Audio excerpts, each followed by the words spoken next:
Unbelievable. That's how Elizabeth Smart described it when she heard the news that one of her kidnappers will be released September 19th. That's next week. And Wanda Barzee is her name. She was married to her husband, obviously, and they had 6 kids. And what she did to Elizabeth Smart is incomprehensible. I do believe she is a threat. She is a woman who had 6 children and yet could co-conspire to kidnap a 14-year-old girl and not only sit next to her while being raped, but encourage her husband to continue to rape me. It's just unbelievable. And Wanda Barzee's sister has begged, the parolee board not to let her out. She said she's a menace to society and that she's mentally deranged and she might do this again. Elizabeth Smart, too, is asking them to revoke the pending parole. And when this story, Bruce, reminded me of young woman from Chicago area. And she was kidnapped while she was walking out of Woodfield Mall. She worked at Woodfield Mall. Kidnapped, taken into her car, sexually assaulted, and then dumped in a stairwell. And her attacker was out on parole, too, when her kidnapping happened. So let's welcome to the program Angela Rose. Good morning, Angela. How are you? Good morning. I'm fine. Thank you so much for having me. And I met you years ago after the attack, after some time had passed, and interviewed you.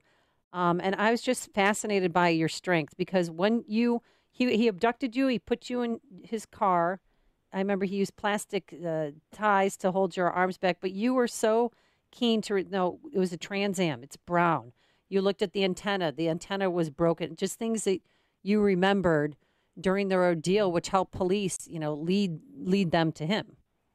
That's right, Amy. I was able to really consciously catalog those details, which is very rare. Most survivors of trauma have a lot of difficulties remembering these details, but he bound my hands behind my back, and I could see out of just the corners of my eyes because he had taped my eyes shut.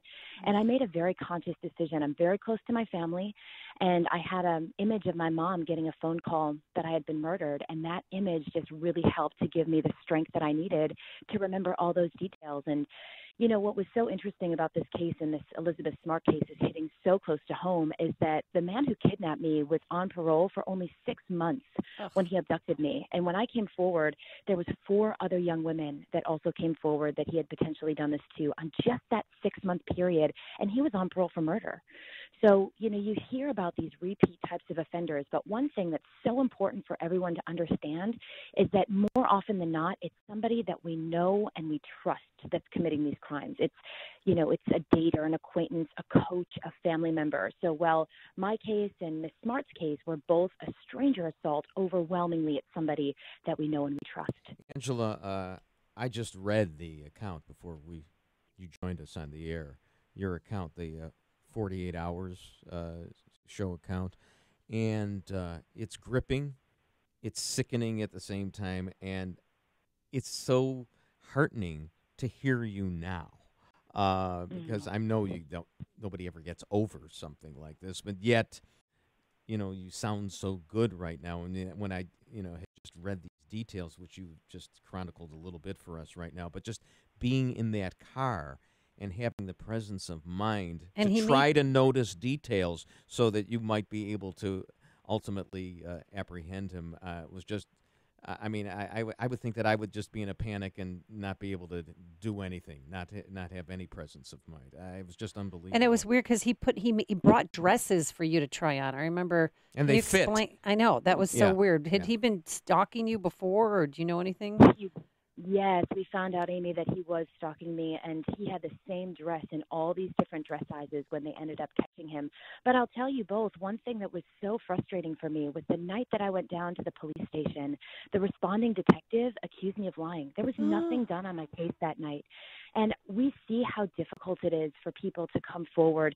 And thankfully, I had an incredible support network. That's why I'm able to live a happy, joyful life. My parents were amazing. My grandmother called me just, right after it happened to me and said, this is your mission, is to fight. And so I really thought of myself as a survivor, now thriver, instead of a victim very early on because of the incredible support from my community as well. So that's one thing I really want people to understand is the first person that a survivor tells, if they react well, that's greatly going to impact that survivor's healing process. But more often than not, victims all the time and survivors are blamed for what happened to them. What were they wearing? How much did they have to drink? And all of these questions can be very re-traumatizing for survivors. Well, so on what our website, police? Yeah, no, go on. What about your website? I was just going to say at shatteringthesilence.org, there's a lot of tips on what to do if somebody discloses. So so eventually he dropped you off in a parking lot in a stairwell, and thank God he didn't kill you. But what police department that denied that thought you were making this up? It was the Schaumburg Police Department, and it was very frustrating. But thankfully, they put 2 new detectives on the case after my family fought for a couple of days. And these 2, I called them my knights in shining armor, were also from the Schaumburg Police Department, but they were amazing. And they said to me, Angela, we have no reason not to believe you. So that's when I did this sketch of his face. It was called an EFIT, which is the electronic version of the sketch. And they put it all over the Chicago news, and someone recognized him. Yeah, wasn't it a Wheeling officer. Police Department? His That's parole right. officer, and said, "Oh my God, that's him." That's right. Yep. And so, I really became so passionate about this. But why I started PAVE was that everybody had a story. Male friends, female friends, people that I hardly knew were coming to me and thanking me for sharing my story, because back in 1996, no one was talking about this. Now with the hashtag #MeToo and Time's Up movements, it's been really inspirational to see how many more people feel more comfortable coming forward. But we still have a long way to go. There's still so many survivors suffering in silence. I mean, I'm just so surprised that he was out on parole for murdering a 15-year-old, correct? Correct. And I became how friends does that with happen? his family. Back in the day, it was in Illinois. It was basically a day for a day. So he was sentenced to 30 years and was out in less than 15, quote unquote, for good behavior. And what's so fascinating about this story is that he actually met a woman in prison through a prison pen pal program. She was Japanese and she was in her early 20s. He was in his late 50s, and they got married. And so right when this happened and he was arrested for my case, she fled the country and went back to Japan. But it's just so fascinating to learn about this man's life. So many people came to court to support me. It took 4 years for it to come to trial, and it was difficult to go through the system, but so many people showed up and supported me, and it just meant the world to me. And he's life behind bars, right? Thankfully, yes. Yeah, so, I mean, you're reading this account, and you're saying there were some tears that had fallen down my cheeks. So he had taken this silk handkerchief, and he said, your mascara is running. And he wiped the tears from my face, and it just gave me the chills. It made me sick to my stomach. It's making me sick to my stomach right now reading it. But I'm so heartened that you're able to. I mean, it's a redemptive story. And one of the other reasons why we're having you on is you have a benefit for PAVE coming up on Saturday, September 29th. What is it, and how can we get tickets? Oh, absolutely. We have an amazing benefit concert. It's the second time we're working with Haley Reinhart, who is a platinum recording artist, also was on American Idol. She is so incredibly talented, and she is lending her time and talent for this amazing fundraiser coming up at the Patio Theater. And tickets are at helpthemovement.org.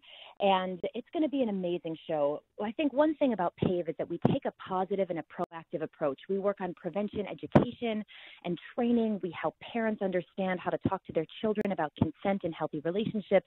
We have an amazing, groundbreaking high school program, and all of the donations from this concert are going to benefit our educational work and our work to empower survivors to make sure that no one ever feels alone. So again, that's at helpthemovement.org. It's an all-ages show. Doors are at 7. The show's at 8 p.m. And it's hosted by Roman, who is we know the Chicago Bulls. You know him? That's great. Yes. And he's also a DJ on US 99. He's amazing. He's a good friend for a long time. All right. Well, thank you so much, Angela, for joining us. And I love to hear the strength in your voice. And you're not a victim. You're a survivor. And absolutely. And to any survivor listening, living a happy, joyful life is absolutely possible. I married my best friend. We have a daughter. It's just an amazing thing to really recognize that every day is a gift. So anyway, I really appreciate you two having me on this morning. All right. Thank Thank you. you. Again, the event is September 29th at the Patio Theater in Chicago's Portage Park neighborhood. To get tickets, go to helpthemovement.org. Thanks so much, Angela. Thank you. And she joined us on our turnkey.pro answer line.